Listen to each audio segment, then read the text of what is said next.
warahmatullahi taala wabarakatuh. Bertemu kita lagi dalam video kali ini. Kali ini saya akan membawa anda ke era baru dalam dunia pengajaran bahasa Melayu kepada pelajar asing. Nama saya Cik Rahimah binti Cik Raza, pengajar kursus bahasa Melayu LKM 100 di Universiti Sains Malaysia, kampus Kesihatan. Baiklah, untuk tajuk kajian saya pada hari ini ialah pengaplikasian portal e-learning sebagai platform pembelajaran latihan kendiri kursus bahasa Melayu 1 LKM 100. Serba sedikit latar belakang tentang kajian saya iaitu pembelajaran bahasa kedua iaitu bahasa Melayu kepada pelajar asing memerlukan komitmen yang tinggi daripada para pengajar dan pelajar. Pengaplikasian kaedah pengajaran dan pembelajaran yang bersifat tradisional iaitu bebanan pengajaran 100% terletak di bahu guru dilihat mampu merencatkan penguasaan bahasa Melayu kepada pelajar asing. Oleh hal yang demikian, kajian ini mengaplikasikan penggunaan portal e-learning guru sebagai medium pembelajaran kepada pelajar untuk menguasai kursus bahasa Melayu. Pelbagai medium yang disediakan dalam portal e-learning diaplikasikan semaksimum mungkin oleh para pengajar kepada pelajar sebagai latihan yang merangkumi aspek sebutan, tulisan, bacaan dan pemahaman.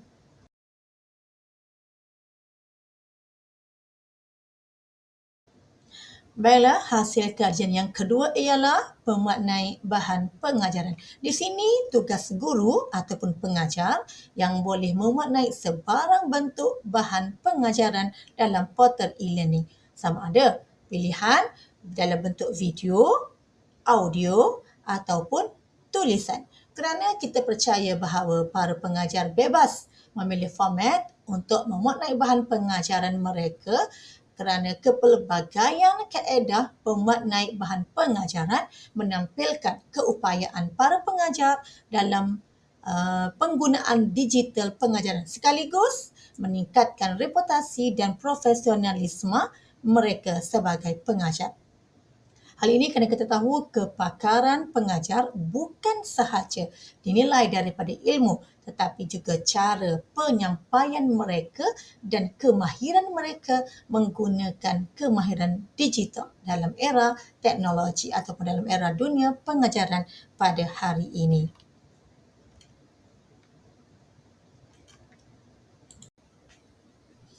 Okey, yang pertama ialah para pengajar boleh memuatnai bahan pengajaran dalam portal e-learning dalam bentuk video. Okey, dengan cara yang bagaimana? Senang sahaja, para pengajar hanya perlu menyalin tampal pautan video daripada enjin carian seperti YouTube dalam portal e-learning. Ternyata perkongsian pautan video ini menjimatkan masa para pelajar dan dalam masa yang sama ia amat penting untuk memastikan kesahan setiap bahan pembelajaran yang diterima oleh pelajar itu benar-benar tepat dan sahih. Selain itu, para pengajar juga boleh memaknai bahan pembelajaran dalam bentuk teks. Okey, pelajar di sini para pelajar hanya perlu memuat turun bahan pembelajaran yang telah pun diberikan oleh para pengajar. Kaedah ini sebenarnya dapat menguji tahap keseriusan dan komitmen para pelajar untuk menguasai kursus bahasa Melayu dengan baik kerana para pengajar boleh melihat jumlah ataupun boleh melihat dokumen yang dimuatnai oleh mereka diakses ataupun dimuat turun ataupun tidak oleh para pelajar mereka. Baiklah, selain dalam bentuk teks, para pengajar juga boleh memaknai bahan pembelajaran dalam bentuk rakaman audio. Di sini ialah para pengajar boleh merakam suara mereka berkaitan dengan topik-topik yang terdapat dalam silibus pembelajaran ataupun silibus kursus dan memuatnai rakaman audio tersebut ke dalam portal e-learning untuk rujukan kepada para pelajar. Baiklah, bagaimana kita melihat kaedah perkongsian bahan pengajaran dalam bentuk audio ini sebenarnya menjadi satu alternatif kepada para pelajar untuk mengasah ketajaman dan kepekaan pendengaran mereka terhadap sistem bunyi bahasa Melayu melalui sebutan penutur natif bahasa Melayu. Dan hasilnya, pelajar berpeluang untuk mendengar bunyi bahasa Melayu yang tepat dalam usaha mereka untuk menguasai kursus Bahasa Melayu LKM 100 di Universiti Sains Malaysia. Baiklah, hasil kajian yang ketiga ialah kepelbagaian jenis latihan interaktif. Okey, portal e-learning USM menawarkan kepelbagaian medium interaktif kepada para pengajar seperti kandungan berbentuk visual, kuis yang berstruktur dan integrasi Webex. Okey, pendekatan ini ternyata mengubah pembelajaran yang bersifat pasif kepada pembelajaran yang lebih dinamik, responsif dan berpusatkan pelajar. Yang pertama ialah portal e-learning memberikan ruang dan peluang kepada para pelajar untuk memuat naik bahan pembelajaran mereka.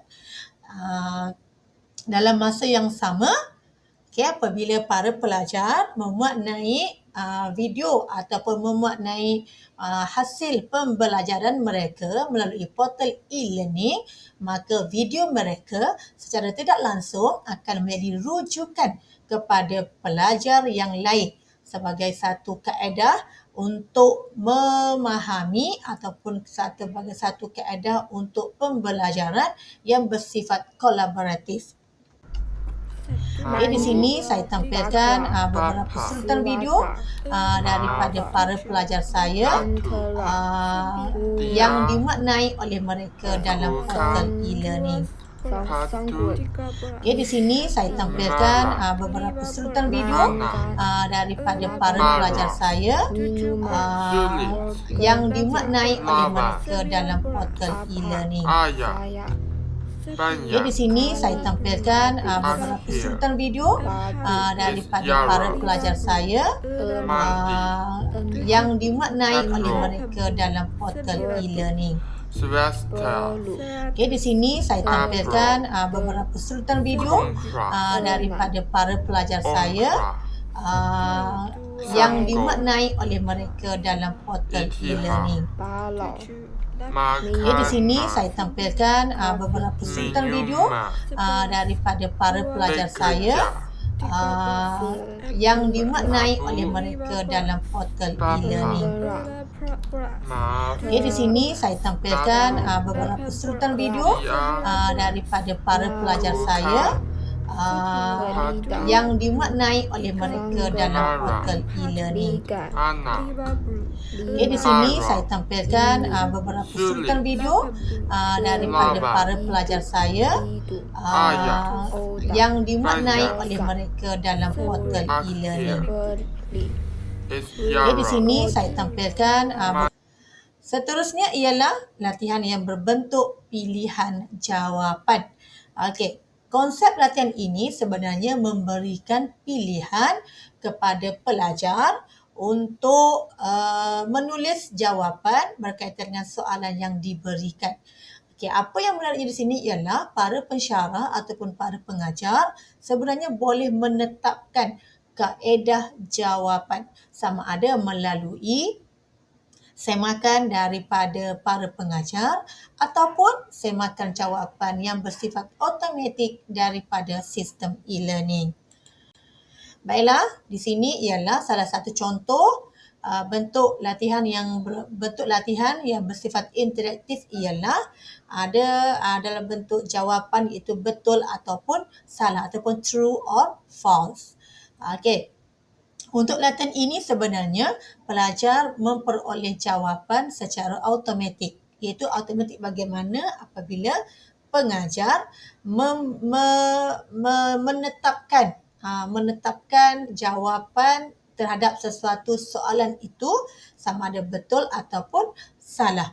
Okey, sebenarnya pilihan kaedah ini menyenangkan para pelajar dan para guru juga kerana kedua-dua pihak tidak perlu mengambil masa yang lama untuk mendapatkan jawapan. Pada pihak pelajar, mereka mendapat jawapan secara langsung daripada kaedah penetapan jawapan yang telah pun ditetapkan oleh para pengajar. Dan pada pihak pengajar juga, mereka tidak perlu mengambil masa ataupun tidak perlu membebankan diri mereka untuk menyemak latihan yang telah pun dibuat oleh para pelajar kerana jawapan sudah pun diberikan terus kepada para pelajar. Seterusnya ialah soalan berbentuk U-pump ataupun I mengisi tempat kosong. Okay, yang menariknya kaedah seperti ini menjadi pilihan kepada para pengajar untuk sesi ujian. Okay. Latihan ini memerlukan semakan jawapan daripada pengajar. Namun begitu, pilihan jawapan telah pun disediakan oleh para pengajar. Cuma pelajar diberi peluang untuk menulis jawapan mereka sendiri. Andai kata jawapan yang diberikan oleh para pelajar itu betul, maka jawapan mereka masih lagi diambil kira. Okey, dan ternyata latihan ini sesuai sebagai satu persediaan kepada para pelajar yang mengambil kursus LKM 100 untuk menghadapi ujian bertulis. Okey, yang seterusnya ialah soalan ataupun latihan yang berdasarkan audio.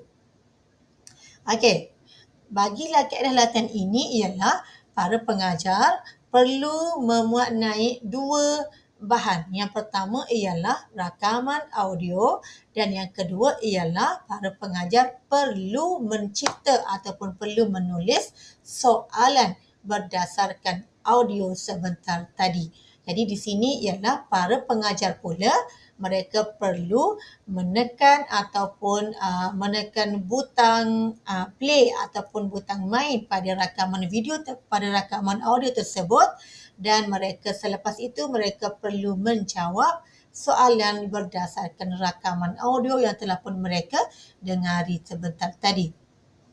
Okey, ternyata latihan sebegini sebenarnya digunakan untuk menguji tahap kefahaman dan ketajaman pelajar berkaitan bunyi sistem bahasa Melayu.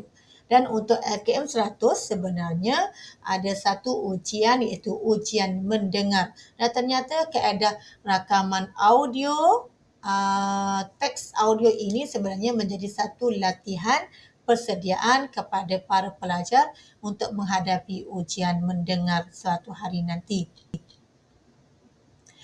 Okey, secara kesimpulannya, Portal e-learning memberikan pelbagai pilihan kepada guru untuk menyampaikan informasi, memuat naik bahan pengajaran dan sebagai satu bentuk persediaan kepada para pelajar untuk menghadapi beberapa siri ujian. Dan dalam konteks pendidikan dan pembelajaran pada hari ini, sebenarnya kepelbagaian pendekatan, format dan mood penyampaian yang digunakan oleh pendidik untuk melatih atau mengajar pelajar penting kerana setiap pelajar mempunyai gaya pembelajaran, kekangan masa dan tahap kognitif yang berbeza. Mempelajari bahasa kedua pula memerlukan keseimbangan sinergi antara dua belah pihak iaitu tenaga pengajar dengan pelajar. Gabungan ini menjadi lebih berkesan jika penggunaan digital diaplikasikan dalam sesi pengajaran dan pembelajaran. Sama ada sesi tersebut dilaksanakan di dalam bilik kuliah ataupun di luar bilik kuliah. Okey, untuk itu sekian sahaja perkongsian daripada saya. Semoga kita berjumpa lagi dalam video yang akan datang. Assalamualaikum dan sekian, terima kasih.